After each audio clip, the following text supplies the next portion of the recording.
नमस्कार केमन आছেন সবাই চয়নিকা ব্লগে সবাইকে স্বাগত জানাই। আজ বাদে কালকে স্কুল খুলবে, আজকে ছিল রবিবার, তো বিকেলটা একটু ফাঁকা সময় ছিল আর বিকেলে ছায়া ছায়া ছিল, একটু হাওয়াও দিচ্ছিল। সারাটা দিন প্রচণ্ড রোদ গরম, তাই বিকেলের দিকে একটু ঘুরতে বেরোনো। আর এদিকে বাড়িতে আজকে কচুর গাঁটি রান্না করেছিলাম আর কিছুটা মাছ ছিল। এটা হচ্ছে সেই গ্রাস কাপ মাছ, বড় বড় সাইজের ছিল, কেটে কেটে ছোট ছোট পিস করেছি। অনেকটা মোটা মোটা পিস ছিল, ওই জন্য কেটে ছোট টুকরো মতন করে নিয়েছি। তো মাছটা ফ্রিজ থেকে বেরিয়ে রেখেছিলাম অনেকক্ষণ, এখন নর্মাল হয়ে গেছে। নুন হলুদ মেখে নেব। এই দেখুন, অনেকটা মোটা মোটা পিস ছিল, একটু পাতলা করে নিয়েছি। এই যে একটা আঁশ বেরিয়েছে, এই যে খুব সুন্দর করে মেখে নিলাম। এদিকে কচুর গাঁটি আর তার সাথে একটা আলুও কেটে রেখেছিলাম। কড়াইতে তেল দিয়েছি, তেলটা গরম হয়ে গেছে। মাছগুলো এক এক করে দিয়ে দেব, মাছগুলো ভেজে নেব। চর্বিটা একটু আছে, ছালটা একটু পুরো আছে, তো ওই চর্বিটা ছুটবে, ওই জন্য একটু তাড়াতাড়ি করে দিয়ে দূরে সরে যাই। ওই যে চামড়া মাছের, ওই চামড়ায় যে চর্বি, মোটা মোটা চর্বি আছে, ওইগুলো ছুটে ছুটে লাগে। এক পিঠ ভাজা হয়ে গেল, অন্য পিঠ উল্টে দেব, আস্তে আস্তে দেবো, লাল লাল করে ভেজে নেব। প্রচণ্ড রোদ, ছাদে যা মশলাপাতি আছে এক এক করে প্রতিদিনই দিই।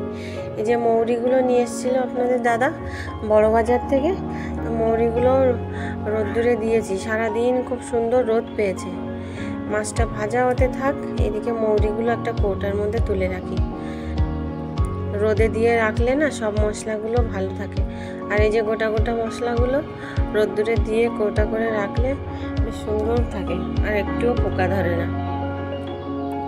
আর একটু বেশি করে সব কিছু একবারে কিনলে কি হয়, সাশ্রয় কেনা যায়, অনেকটা দাম কম হয়।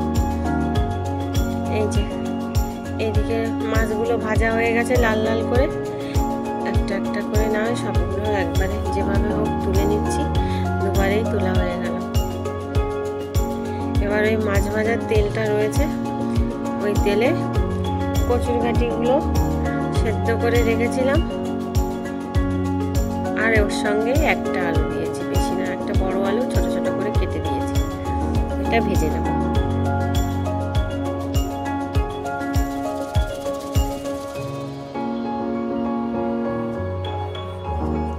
পরিমাণ মতো হলুদ দেব আর নুন দেব, দিয়ে ভালো করে ভেজে নেব।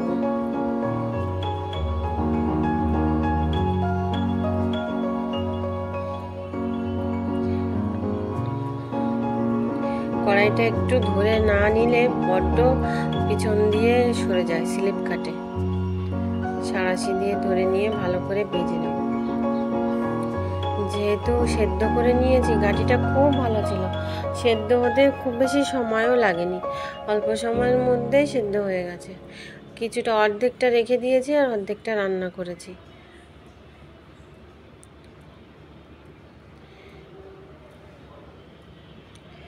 যা গরম পড়েছে, তারপর আবার স্কুলটা খুলে যাচ্ছে।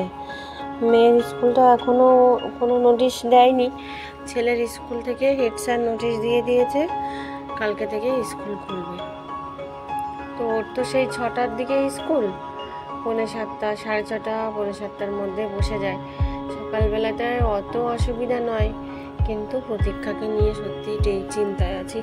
কি গরম রে বাবা, এই গরমে স্কুলে নিয়ে যাওয়া নিয়ে আসা, ওরা স্কুল করা খুব কষ্ট। কথা বলতে বলতে গাঁটির ঝোলে জাল হয়ে গেছে, মাছগুলোও দিয়ে দিয়েছি দেখুন। আর উপর দিয়ে কটা চেরা লঙ্কা দিয়ে দিলাম, দু একটা আবার গোটা গোটাও আছে। ওরা তো বেশি ঝাল খায় না, কিছুটা আমি একমাত্র এদের বাড়িতে ঝালটা একটু বেশি না হলে সত্যি আমার ভালো লাগে না। ওই জন্য যখন খাই তখন নিজে থালায় লঙ্কাটা একটু ডলে নিয়ে খেয়ে নিই, আর না হলে কাঁচা লঙ্কা খেয়ে নিই, গোটা গোটা কাঁচা লঙ্কা পাতে নিয়ে খেয়ে নিই। এই নিয়ে বড্ড কথা শোনায় ওরা, কিন্তু ঝাল ঝাল না হলে আমার কেমন যেন একটা ভালো লাগে না।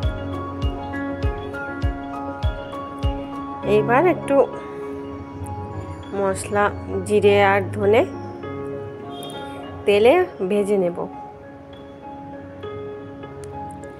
মশলা বলতে খুব বেশি মশলা নয়, পাতলা পাতলা সাধারণ যেগুলো আছে এইসব দিয়ে রান্না করব। প্রচণ্ড গরম। এবার তেলটা সরিয়ে জিরে ধনেটা তুলে নেব। সরিয়ে রেখেছি, তুলে নিয়েছি। এটা পরে বেটে ঝোলের মধ্যে দিয়ে দেবো, খুব সুন্দর গন্ধ আসবে নামানোর সময় দিলে। এবার তেজপাতা আর শুকনো লঙ্কা ফোড়ন দেব। তেজপাতাগুলো আগে দিয়ে দিলাম, এবার শুকনো লঙ্কা, 3টে শুকনো লঙ্কা দিলাম। গাঁটির তরকারি, কচুর গাঁটির তরকারি বলুন আর কচুর তরকারি বলুন, এই সব তরকারিতে না একটু ঝাল লাগেই। আজকে ভাবছি কিছু রাঁধুনি ফোড়ন দেব। কচুর গাঁটির তরকারিতে রাঁধুনি ফোড়নটা কিন্তু খুব ভালো লাগে খেতে। ফোড়নটা হয়ে গেছে, এইবার ঝোলটা দিয়ে দেব।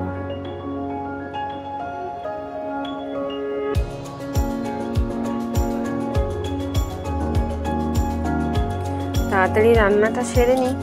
এদিকে আপনাদের দাদা আবার এসে গেছে। ওরা আবার বিকেলে একটু বেরোতে চাইছে। কালকে স্কুলটা খুলছে, আমি চেয়েছিলাম একটু আশেপাশে কোনো ভালো কোনো মন্দির বা কোথাও গিয়ে একটু সময়টা কাটিয়ে আসতাম, কিন্তু যা গরম পড়েছে আর নড়াচড়া করতে ভালো লাগছে না। বিকেলের দিকটায় বেরোনো যায়, কিন্তু অত দূর হয়তো যাবে না।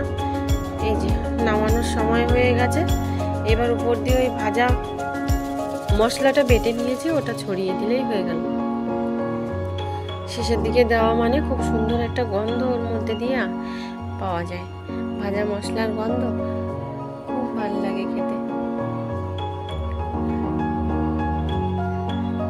অনেক দিনের একঘেয়েমি। প্রমিস বলছে স্কুল খুলে যাবে, এরপরে আর আমি ঘুরতে যেতে পারবো না, চলো না একটু ঘুরে আসি। তো পাশে নয়, খানিকটা দূরে ভাবছি একটা মন্দির ছিল, ওখানটায় যাব। মন্দিরে গিয়ে সময় কাটাতে আমার খুব ভালো লাগে, মনটা একেবারে শীতল হয়ে যায়। কি বলবো, অন্য কোথাও যাওয়ার থেকে যে কোনো মন্দির আমার সত্যিই মনটা খুবই ভালো লাগে। তো আজকে দেখি একটু বেরিয়ে পড়লাম, বিকেল এই রাস্তা দিয়ে ঘুরে টুরে কাছাকাছি চলে আসব। আর চারিদিকে কি সুন্দর কৃষ্ণচূড়ার ছড়াছড়ি। রাস্তার ধার দিয়ে কৃষ্ণচূড়া গাছগুলো বাইকে বসে দূর থেকে দেখতে এত ভালো লাগে, কি বলবো। বিকেল নাগাদই বেরিয়েছিলাম, এখন সন্ধে হয়ে এসছে, ওই জন্য চারিদিকে লাইটগুলোও জ্বলে দিয়েছে। দূর থেকে লাইটিংগুলো দেখতেও বেশ ভালো লাগে। আর এদিকে রাস্তাগুলো দেখতে কিন্তু মন্দ নয়, লাইটগুলো যখন রাত্রিবেলা দেয় খুব সুন্দর লাগে। আর ওই দেখুন, বলতে বলতে ওই যে দূরে কৃষ্ণচূড়া গাছের সারি, ওখান থেকে আরও দূরে যতদূর চোখ যাচ্ছে বেশ অনেকটা লাইন দিয়ে সারি সারি কৃষ্ণচূড়া গাছ, এক ঝাঁক ফুল মাথায় করে নিয়ে কি সুন্দর দাঁড়িয়ে রয়েছে। ফুলগুলো তো সব উপরে, নিচে হলে মানুষ আর রাখতো না, এত সুন্দর রং, মনটা একেবারেই ভরে যায়।